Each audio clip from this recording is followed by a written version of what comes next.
সালাতু সালাম গো আমার, দুরুদ সালাম গো আমার, কইও নবী মুস্তাফায়। তোমরা যদি যাও গো মদিনায়, তোমরা যদি যাও গো মদিনায়।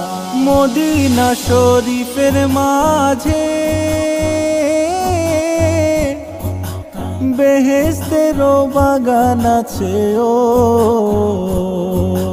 সেই বাগানে শুয়ে আছেন, সেই বাগানে শুয়ে আছেন প্যারা নবী মুস্তাফায়। তোমরা যদি যাও গো মদিনায়, যাও গো মদিনায়। সালাতু সালাম গো আমার, দুরুদ সালাম গো আমার, কইও নবী মুস্তাফায়। তোমরা যদি যাও গো মদিনায়, তোমরা যদি যাও গো মদিনায়।